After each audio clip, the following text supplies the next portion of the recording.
Hola, buen día a todos. Como ustedes ven, el tiempo pasó volando. Ya estamos en el segundo programa de Broker Inmobiliario. Este día tenemos un invitado de lujo que es el doctor Germán Nader, que nos va a aclarar muchas dudas con respecto a la nueva ley de alquileres. Algo que modificó todas las reglas de nuestra nación, esta provincia, tanto al locador, al locatario, ni que hablar a las inmobiliarias. ¿Qué tal, doctor? ¿Cómo le va? Muy bien, Jorge. ¿Qué tema está la nueva ley de alquileres? Sí. Antes que nada, bueno, muy buenas tardes. Muchas gracias por la invitación y por permitirme este espacio. Como bien dijiste vos, es un tema que está en boca de todos, es un tema que tuvo una gran repercusión a nivel nacional.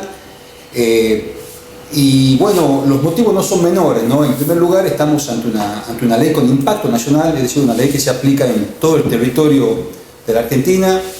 Estamos ante una ley que va a modificar las regulaciones jurídicas de una gran cantidad de personas, porque ¿quién no tiene algún conocido, algún amigo familiar que es inquilino, ¿no? O algún amigo familiar que es dueño de una propiedad que se da en alquiler?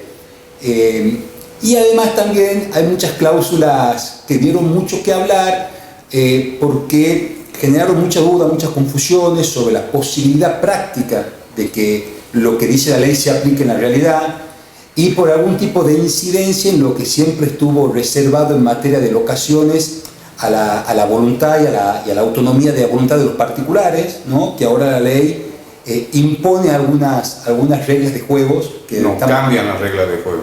Así es, sí. ¿Cómo las ves vos al cambio? ¿Son positivos, negativos? Me parece que eso depende del lado de la mesa de que nos sentemos. Se habló mucho de que esta ley estaba orientada a favorecer a los inquilinos. Yo tengo algunos reparos sobre esa cuestión, por lo menos, Jorge, en lo que es nuestra provincia, ¿no? Quizás en Capital Federal, donde las condiciones de los alquileres eran distintas. En Capital se exigía a veces hasta 5 meses de alquiler para ingresar. Había actualizaciones que rondaban el 25% semestral. Entonces, quizás si tomamos esas pautas o esos valores, esta ley sí sea favorable al inquilino. Pero dentro de nuestra jurisdicción, dentro de la provincia de Tucumán, donde generalmente uno ingresaba con el mes de alquiler, el depósito en garantía y la comisión, que eran 3 meses, y se pactaban actualizaciones que estaban alrededor de entre el 15 y el 20%, tengo mis reparos y veremos qué nos dice el tiempo sobre a qué parte se verá favorecida, ¿no? De si el inquilino o el propietario. Antes los ajustes, doctor, era semestral o el convenio entre ambas partes, que generalmente oscilaba un porcentaje. Ahora eso ya no existe más y más bien lo impone la nación a través de la ley, que pasa a ser anual. ¿Cómo sería eso? Bueno, como bien dice Jorge, en realidad para locaciones con destino comercial, ¿sí?, sigue rigiendo el sistema anterior. Las partes pueden acordar y pactar lo que ellos entiendan conveniente. Pero para las locaciones habitacionales, la ley establece que la actualización va a ser anual, cuando estábamos acostumbrados nosotros a una actualización semestral, y el ajuste se va a dar teniendo en cuenta 2 índices. El IPC, que es el índice del precio al consumidor, y el RIPTE, que es el índice de las remuneraciones promedio de los trabajadores estables. Entonces, las partes, cuando la locación sea con destino habitacional, solamente van a fijar el valor del primer mes de alquiler. Una vez que las partes acuerden ese primer mes de alquiler, van a estar 12 meses sin modificaciones en el precio de la locación. Cuando llegue en realidad el 13º mes, bien, cuando termine el 12º mes, van a tener que ver qué variación tuvo el índice del IPC y qué variación tuvo el índice RIPTE. Vamos a un ejemplo. Si el IPC tuvo una variación de un 50% y el RIPTE de un 40%, lo que van a estar obligadas a hacer las partes es sumar esos 2 índices, nos va a dar 90%, partirlo por la mitad, es decir, dividirlo en 2, nos va a quedar un 45%, y el alquiler originario que pactaron automáticamente va a incrementarse en un 45%, y la misma operación intelectual habrá que hacer al año siguiente y al año siguiente. ¿Es la suma de los dos Y se lo divide. Exactamente. No es el mayor ni el menor de los índices. En la suma de los dos se divide, la ley habla de que se tomarán por mitades ambos índices. Y dígame, ¿dónde se buscan esos índices? Los índices son publicados, el IPC por el INDEC y el RIPTE por el Ministerio de Trabajo de la Nación. ¿Pero dónde se lo encuentra? ¿Hay que ir a una institución, por internet? Por internet. Uno pone índice IPC INDEC o índice RIPTE, Ministerio de Trabajo, y los van publicando periódicamente, tanto el INDEC como el Ministerio de Trabajo, y esto queda reflejado, es público, es una información pública, cualquiera puede acceder. Bien, qué interesante, porque esto es muy importante. Dentro de un año van a empezar a venir las actualizaciones y seguramente van a empezar a surgir las inquietudes. Sí, yo creo que este es el punto del que más se habló de la ley, porque estuvimos siempre acostumbrados a una negociación en la cual las partes se sentaban y establecían el porcentaje de actualización que entendían se ajustaba, ¿no?, a sus posibilidades o necesidades. Y ahora estamos con una ley que nos genera una incertidumbre a las dos partes, porque si yo celebro un contrato con vos, Jorge, hoy, y nosotros acordamos que yo voy a pagarte 10.000 pesos por el alquiler de tu departamento, la verdad es que ninguno de los dos tenemos certeza de cuánto te voy a pagar a los 12, ni a los 24, ni a los 36 meses. Entonces, bueno, genera una incertidumbre y entiendo que esto fue el motivo de mayor revuelo dentro de los cambios que introdujo la ley de alquileres. Qué interesante. Una pregunta, Germán. Antes se actualizaba o se llegaba a un monto cada 6 meses en forma semestral. Ahora va a ser anual. Al ser anual, ¿cómo se hace para calcular el sellado, lo que tiene que pagar, el porcentaje? Porque no sabemos qué vamos a pagar comenzando este año, qué vamos a pagar en el 2021, en el 2022 y en el 2023. Entonces, ¿cómo se llegaría ahí a acordar o Dirección General de Renta de la provincia a tomar un índice para cobrar el sellado? Bueno, es interesante la pregunta, Jorge, y es uno de los puntos que se invocaban para sostener que esta ley favorecía al inquilino, ¿no? Porque muchos decían, bueno, el inquilino ahora no va a pagar pues generalmente el impuesto de sello lo paga, está a cargo siempre del inquilino, del locatario. Sí. Entonces lo que se decía es ahora el inquilino solamente va a pagar el valor inicial por los 36 meses de contrato. Exacto. Bien, pero no va a figurar en el contrato los aumentos porque, como bien dices, no sabemos cuál será ese aumento. Pero la realidad es que al momento de sellar el contrato lo que se va a hacer es un sellado por precio indeterminado. ¿Esto qué quiere decir? Renta va a tomar el valor inicial, lo multiplicará por 36, que es el nuevo mínimo de locaciones, y sobre esa base aplicará la alícuota del impuesto de sellos.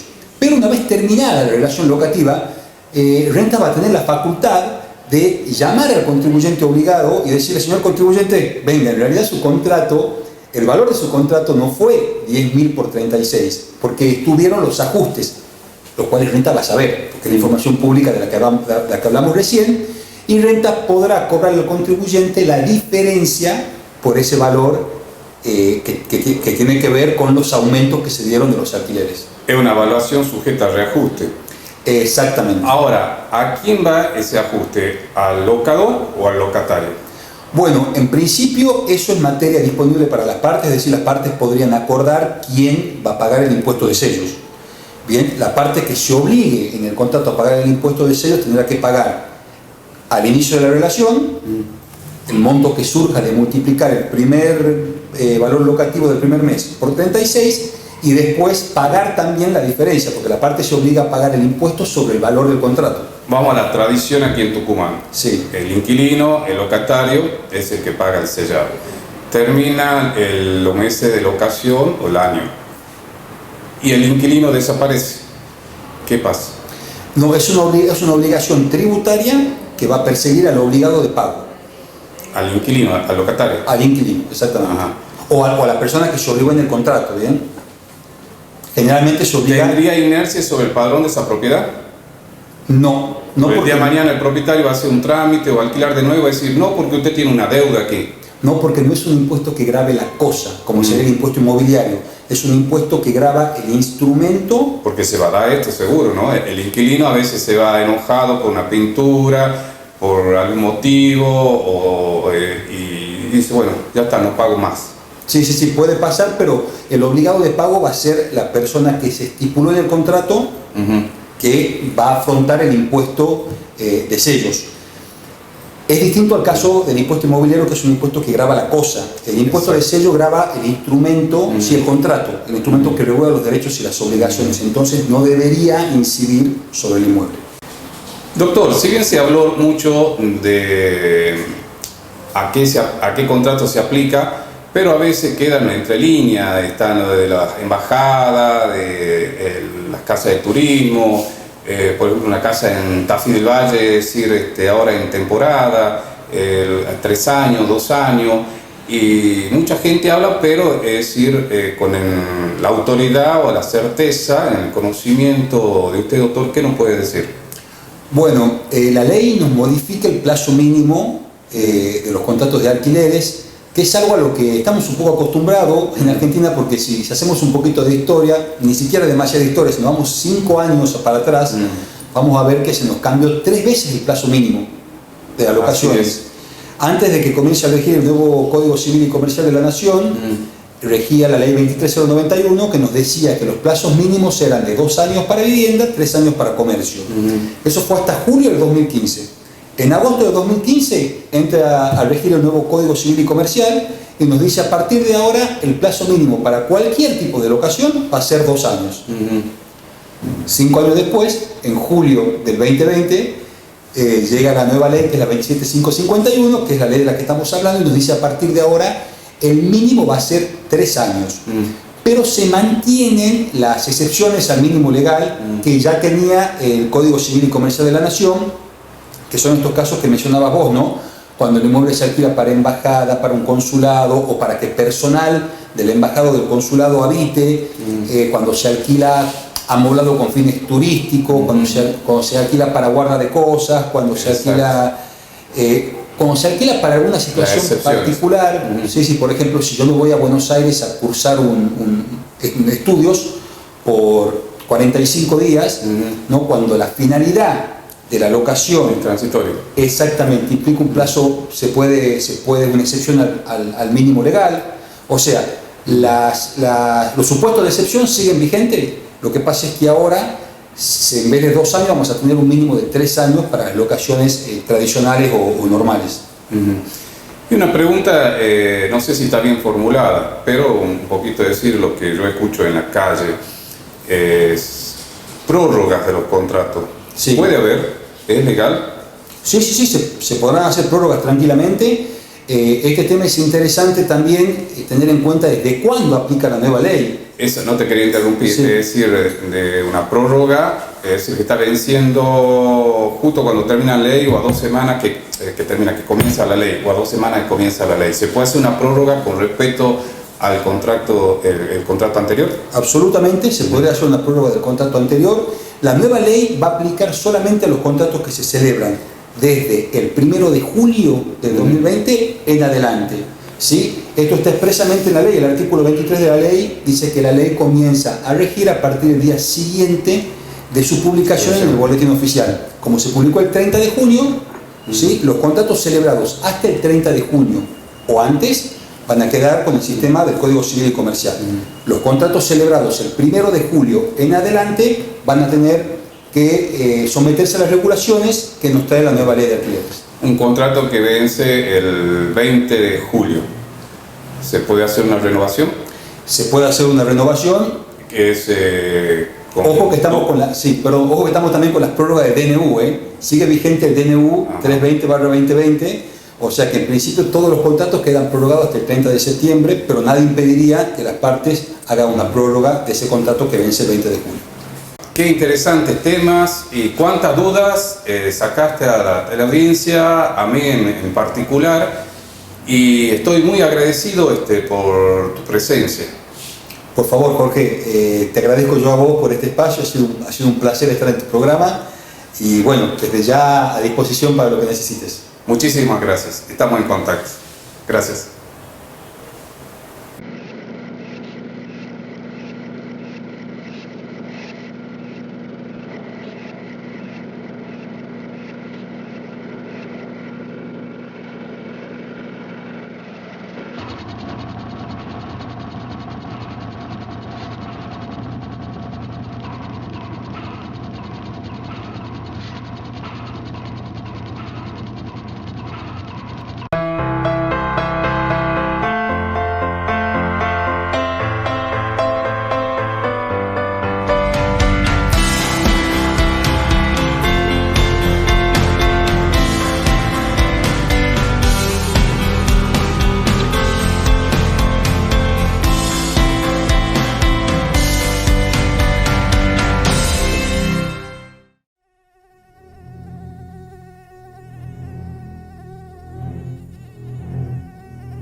Hola Cecilia, bienvenida al programa Broker Inmobiliario.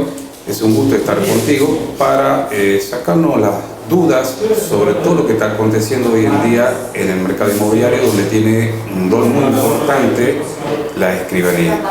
Y quería preguntarte a vos, ¿qué es lo que más está consultando con la escribanía o que le está generando inconveniente o lo está favoreciendo la nueva ley de alquileres?